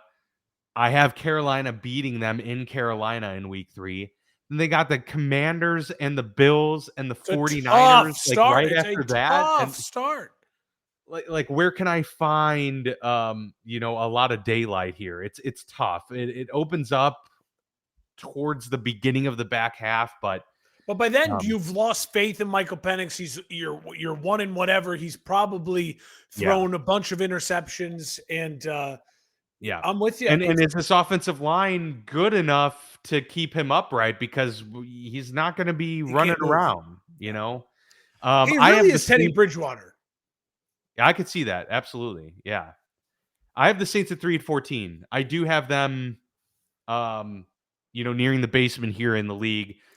We're one game off. I don't know. I'm really curious. Like, I don't know at all what to make of Kellen Moore. So this will be interesting to see. Spencer Rattler was probably the call that would raise their floor slightly.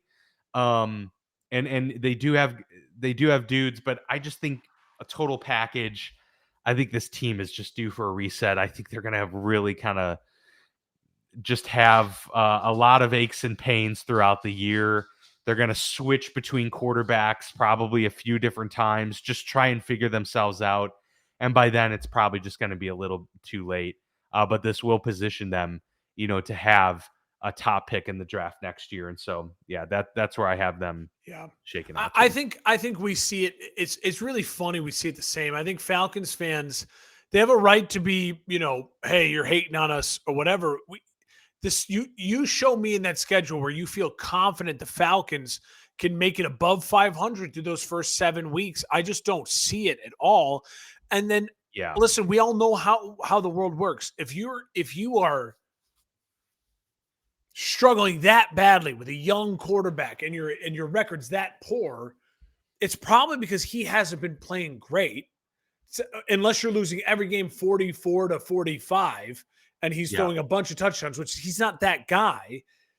You're gonna lose confidence. You're gonna get frustrated, and you have a defensive head coach, and you'll argue about, is he the right guy for this young quarterback, and blah blah blah. I think the Falcons could become a storyline, and then they reel off some wins and make it respectable at the end of the year. But then you're in this kind of no man's land. So I think they're a really interesting team if they can buck the trend that we're predicting them to go through. Yeah. All right. For sure. You want to? I'm going to take us. Let's go to the NFC West. Let's go. We'll end with the North. Rams win this division for me. The biggest question is Matthew Finally, Stafford truly healthy? welcome. I have to come back around. Welcome. I did on the Bills, and I'll do it on the Rams. The big question is Matthew Stafford truly healthy? And if he's not, then we've got, we can toss a lot of this out. Then there'll be a 2-win team. Yeah. If we've got Matthew Stafford with what I would say is a much improved receiver core, I think Devontae Adams now versus Cooper Kupp of last year is still a big difference. So adding him with Puka Nacua, Kyron Williams still there, Blake Corum now in year 2. I think he's a talented young running back. They've got a lot of pieces here to have a lot of success. We already saw last year that they battled through a lot of adversity, including a very young and inexperienced defense, and completely surprised us all. I think it's the Sean McVay effect. And so we gotta buy into it once again. 12-5, and it's a tough 12-5 because their schedule's not the easiest, but it's also not super tough because there's pockets where you can rattle off 4 in a row. And so I think they're going to be able to do that a couple different times this year and really set themselves up to lead this division. I reluctantly am having San Francisco here at number 2. I really, really don't know what we're going to see out of them. I have them at 11-6. It's a very, very cautious 11-6 because, as we know, the wheels can completely fall off on this team as we've seen in the past. But Christian McCaffrey appears fully healthy.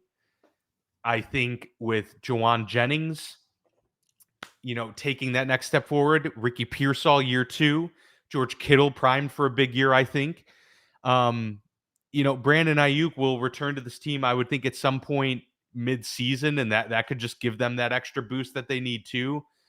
And defensively, it's still pretty solid, albeit growing in age and getting up there, just like their offensive line too. But I feel like this is their ceiling, but I also feel like their floor is like right around here too, like 9 wins, unless that, barring injuries, right? I think that they've just got too many playmakers to where a true bottoming out won't happen unless McCaffrey goes down and Kittle goes down. Then we're talking a different ball game. So I have them right there with the Rams, but taking second place. I have the Seattle Seahawks at 9-8. I think it's going to be an up and down year for this team. I think Sam Darnold, we're going to see come back down to earth, but maybe not to the levels that we saw him with the Jets or, with his run around, Carolina, etc. But I don't think it's going to be nearly as good as we saw last year. And I made that known when we talked about our, kind of team previews.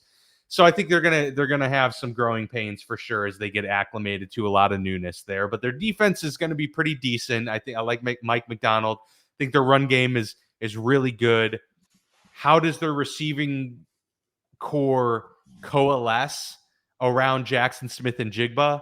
Because if he's the guy that everybody can key in on, you're going to have some issues. So you're going to need AJ Barner, the young tight end, to really come through. And you're going to need some of these other players. You're going to need Cooper Kupp to be reliable on third downs and things like that, just to take the pressure off. We'll see how it happens. But yes, I have them kind of going through ebbs and flows throughout the season. No real dominant stretches, but no real total collapsing stretches either. Just middle of the pack at 9-8. And then I have the Arizona Cardinals at 7-10. And that was kind of tough too, because I keep wanting to feel like this team is on the precipice of making that next step and kind of pushing for a playoff spot. But when looking at their schedule, Mark, it's difficult. The end of the year is just insane. It's a really tough ending. Yeah. And so do I trust that they're just going to get off to this hot start and bank a lot of these wins? I'll believe it when I see it, because I just don't know what to trust out of Jonathan Gannon with Kyler Murray, all of this. But I do expect Marvin Harrison to be better this year, because he wasn't what Malik Neighbors was. And we know the talent Marvin Harrison has. So him and Trey McBride are going to be, matchup nightmares week in and week out. 7 wins is, kind of certainly not their ceiling, but I think 9 wins would be their ceiling, given what we've seen, and maybe their floor could be 6. So have them right around 7. I wouldn't be shocked if they go 9-8 this year and do take that next step forward. But yeah, that back 6-game stretch is not great. So that's where I got them at 7-10. So I had the Eagles at 11-6. I had the Bucks at 11-6. I have the Rams at 11-6, and they win the NFC West. I have a feeling you might know what the next division winner will end up at as well. And Dan, again, I think the records point out to the fact that I think there's a lot of ifs in the NFC. There's a lot of what ifs in the NFC, and there's a ton of rising and floating talent in the NFC. And I think the NFC West, and we'll talk about the NFC North then too, are the two divisions where all 4 teams in each division, you're talking about 8 football teams, I legitimately think you could make the case are a wild card at least football teams. Yeah. Arizona, and I'll get to them. I have them 4th. I have them at 8-9. Arizona's the one what I'd argue it's there's just too much late. They will need if Arizona sneaks into the playoffs, it's because Kyler Murray does some extraordinary things down to the end of the year. And we've seen that happen. You know, when we were talking about CJ Stroud, Kyler Murray came to mind in the sense that he had that playoff run 2 years ago and it got paid. And the difference between being CJ Stroud and Kyler Murray, where you're like, man, they got talent, and man, they're a quality starting quarterback, and being Allen, Mahomes, and Jackson, is that every freaking year, Allen, Mahomes, and Jackson, they deliver. Now, the argument is, well, Lamar never made it to the Super Bowl. Okay, well, the argument for Stroud and Murray is can they make it to the playoffs? That's the level. That's that next level. And so for Arizona at 8-9, I think there's a lot that goes right for them this year. I think you're seeing, when you look at the roster, how can you not think this is a 7-8 win football team? When you look at the schedule, you go, oh my gosh, they're going to need to catch some breaks. But if the wheels fall off of the Niners with an injury, that 8-win Arizona team all of a sudden might become a 9-10-win Arizona team, and that's how maybe they sneak into the playoffs, right? Yep. So I have Arizona at 8-9. I have the Rams at winning the division at 11-6. Listen, the Rams, if Matt Stafford plays like he did last year, right? If his health is last year's health, the Rams probably are a 12-win team, maybe a 13-win team, because I think they got better with Davante Adams. My concern with the Rams are I think they're going to end up starting slow because Matt Stafford did not barely practice at all, let alone play.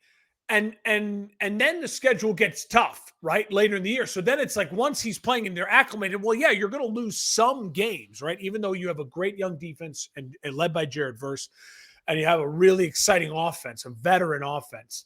I think the Rams find themselves at 11-6. I think the Rams are the biggest threat to the Eagles to be that's the team. If all the cards fall right, meaning health falls right and everything works in their favor, there's no reason why the Rams are not in an NFC title game. I have the Niners in second, reluctantly as well. I hated it.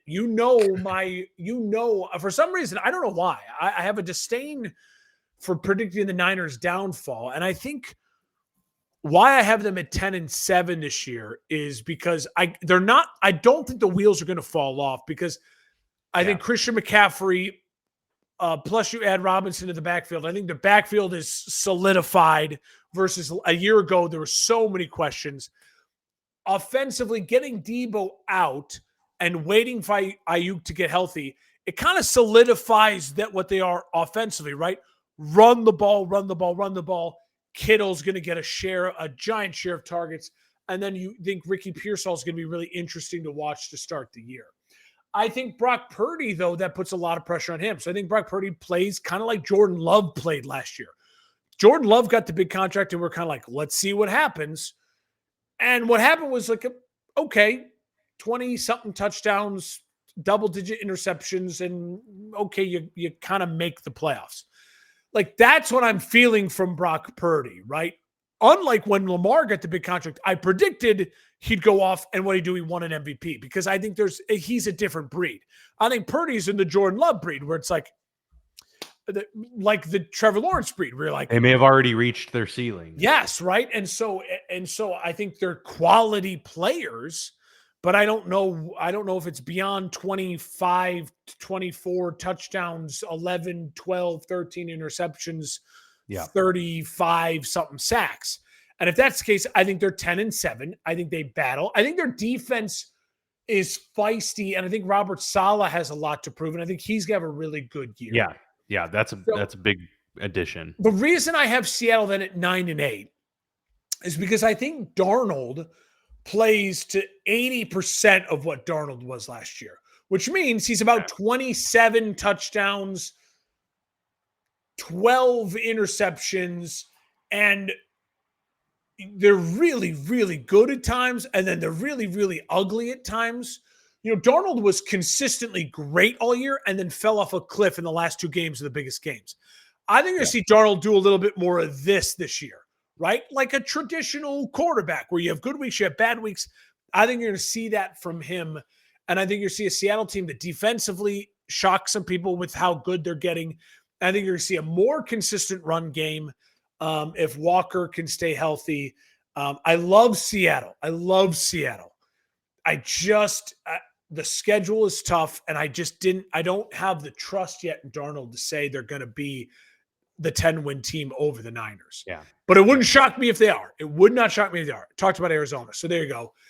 I have the Rams, the Niners, Seattle, Arizona. All of them 8 or more wins. All of them in the hunt graphic in the final hovering 3 weeks of the playoffs of the season. I already preemptively punched the NFC North because I am stoked for this one. I want you to take us home here, buddy. Bring us your NFC North. Okay, so predictions at 11-6. Yes, the Detroit Lions 11-6. I'm not ready to dethrone the Lions, Dan. They have the best roster in the NFC North. They have a top 3 roster in the NFL. They have a culture.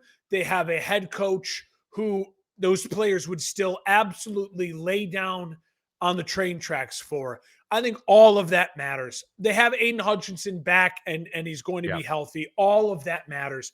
The brain drain is what's interesting, and the schedule is what's interesting. That takes them from a 15-win team to an 11-win team. I think their ceiling is 12, so I'm going to take them just below their ceiling. I think Detroit's going to still be very good. I will be shocked if Detroit loses ugly football games. I don't think they're going to do that. I think they're going to be in every game with a veteran quarterback and all those great weapons. And I think they're going to lose some games that maybe they would have won on a trick play from Ben Johnson where Jared Goff fakes falling down. They might lose some of those games this year. That finds them at 11-6. Here it is. The Green Bay Packers are 10-7. And I did this simulation twice before the Micah trade. I was eager on it. Then the Parsons trade happened, and I had to go back to the drawing board.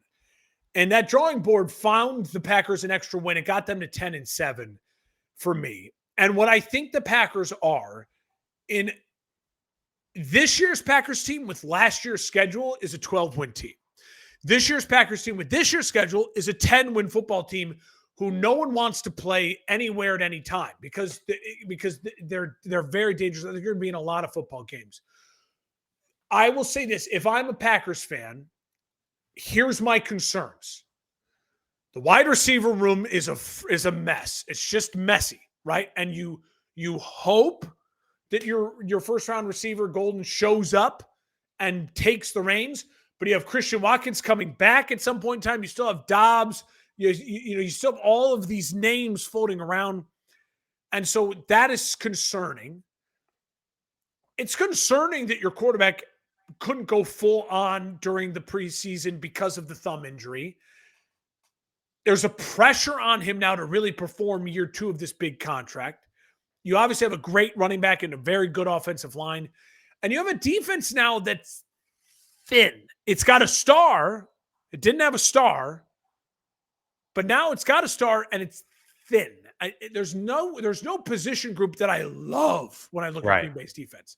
Yeah. But I think their culture, their coaching, and the weapons and the head coach they're a 10-win football team. They're a solid football team. They're a really, really good football team. The pride and joy of Illinois, Bear Down Chicago Bears, are a 10-7 football team in third place in this division. So I have them the same record. It's the Bengals Steelers, the AFC North, the NFC North. It's the Bengals Steelers. They're very similar divisions. Yeah, I think the Chicago Bears have a better 1 through 53 than the Green Bay Packers. But right now, today on September 3rd, I cannot tell you they have a better head coach, and I cannot tell you they have a better quarterback. By Thanksgiving, I may be able to make the argument they have a just as good of a quarterback and a head coach that's just as good, or if not trending to be just as good of a head coach. I believe those things in my heart of hearts. That's why I think the Bears are a 10-7 football team. There's no team in the NFL that objectively 1 through 53 got better than the Chicago Bears. They just did. They stole Grady Jarrett away. They stole Drew Dahlman away from Atlanta. The heart and soul of the offensive line and defensive line, they stole away. And 2 very, very good players. They add a Hall of Famer at guard in Tooney. And then you look at what they do with the offense as far as adding Colston Loveland. That is so much better than what they did last year when they added Keenan Allen, right? Like, you have Rome Odunze year 2 in the system, so he's more confident. And now he's playing in a system where he actually has an offensive coordinator who designs things for him. And you have a quarterback who's being preached at to get the ball out quickly, under 3 seconds. And then you add a tight end who is, by all accounts, the prototype, what you want in the modern NFL from your tight end, to go with the fact that, unlike Atlanta, you already have a tight end there who's the prototype of what you want, like your George Kittle tight end to be, like a blocking fiend and a big physical presence in Cole Kmet.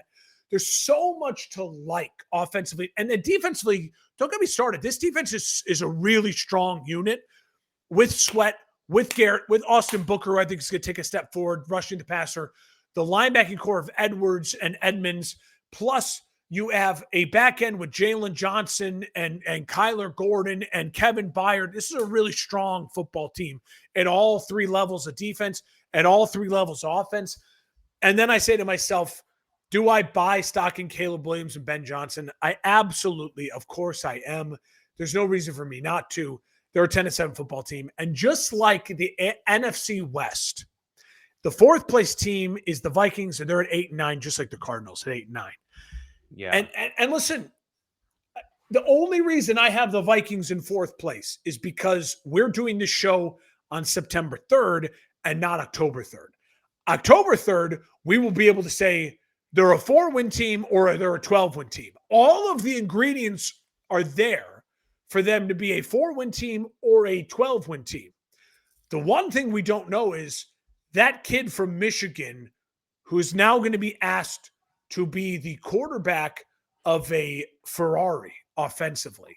And he was the quarterback of a Mack truck in Michigan, where it's like, under center, turn in hand.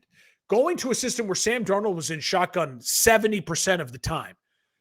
Like, J.J. McCarthy was under center 70% of the time. It is a complete 180. And he hasn't played football competitively in over 12 months. So all of that is to say, I'm still giving you the Vikings 8-9. I'm giving you 8-9 because of your coach and that roster and that defensive coordinator. So that's where I'm at on the NFC North, Dan. I love it. I also have the Detroit Lions at 11-6 atop this division. Agree with so much of what you said. I do think we're going to see Dan Campbell, take that, all of those narratives about Ben Johnson and Aaron Glenn being gone and being the biggest parts of this team and shove it right back in the face of a lot of people. But it is going to be tougher. And how this defense performs after it's basically a new unit because of how many people were hurt last year. So they're all back, playing together once again. So is it going to be a bumpy start to the year? Are they going to get right out of the gates? We'll see. It's not the easiest schedule. It's pretty tough, and that's why it gets me at 11-6. But they're still the Kings of the North for the time being, the best team, top to bottom, no question. I have the Packers and the Bears both at 9-8. I have them splitting. The way that this algorithm shook out was that the Packers did get the edge. So they are second in the division at 9-8, but both teams right there. And I think for kind of similar to how I said, like the Colts and the Tennessee Titans were 5-12, but very different ways. I kind of feel the same about the Bears and Packers. I think the Bears are going to be looking very encouraging and, showing signs of a lot of growth. I think a lot of this comes at the end of the season. I have them finishing really strong to end the year at 3-4 to end the season there. But some bumps in the road, as you would expect with a rookie head coach and second-year quarterback. And so a lot of things up in the air there for Chicago. But I agree that roster is stacked, and from top to bottom, you would put them up against the Packers and say that's a better team. But I'm going to give Matt LaFleur and Jordan Love the edge here. But like I said, they're right there neck and neck at 9-8 apiece.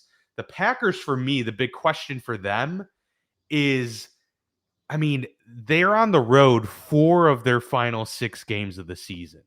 So they're going to be really stressed and tested to end the year. And that's really where I think they're going to be battling for a playoff spot. So that can go a lot of different ways. And I think it's going to be tough, especially with that Bears matchup late and the Vikings matchup late. But I will give them the benefit of the doubt. And I think that Micah Parsons signing certainly stabilizes them from a defensive perspective. And then finally, the Minnesota Vikings, not too far behind you, but I have them at 7-10. And I do think that's, they're probably the hardest team to gauge, really, because they have a head coach and talent that you're like, that team can win 12 games easily. You said it perfectly. Could they win 12 games? Could they win 6? It's all a possibility here, and it all stems from J.J. McCarthy.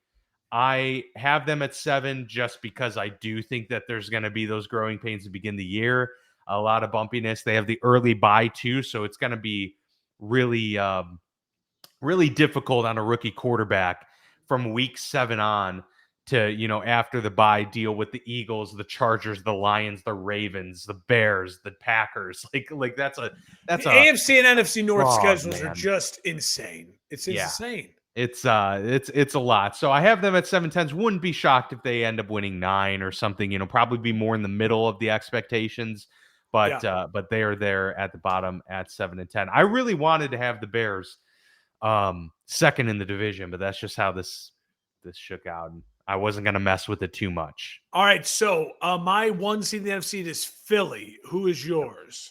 My 1 seed in the NFC is the LA Rams at 12-5. LA Rams. Okay, at 2. And the Eagles are 2 at 12-5 as well. Okay, so my 2 is the Rams. So we're just flopping there. Number 3, I have the Lions. You have?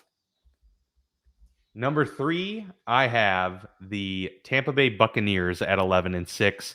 The Lions are at 4. They both are 11-6 though. So however that. So our 4 division winners are the same order, slightly different. I have the Bucs at 4, Lions at 3. At 5, I have the Green Bay Packers at 10-7. You have? I have the Washington Commanders at 11-6. Washington. Okay. At 6, I have the Washington Commanders. You have? I have the 49ers at 11-6. At 7, I have the Chicago Bears. You have? And I have the Green Bay Packers. Okay. So the difference in the NFC is I have the Bears, you have the Niners. Yep. So I will say this. I hated looking at this and saying to myself, I have to pick Seattle, the Vikings, Arizona, the Niners not to make the playoffs. Like that, when I look at that, I'm Yeah. like, those are teams that feel to me absolutely like they should be competing for the playoffs or sniffing the playoffs, especially the 49ers, Seattle, and the Vikings, if things go right for all of those teams. So the NFC was, for me, way harder. When I look at the AFC, I'm like, okay, I left off the Jags, maybe, like the Broncos, maybe. Like that's like, I'm like, okay, I can live with that. In the NFC, it's like I'm leaving off the Niners. I'm leaving off Seattle. I'm leaving off Minnesota.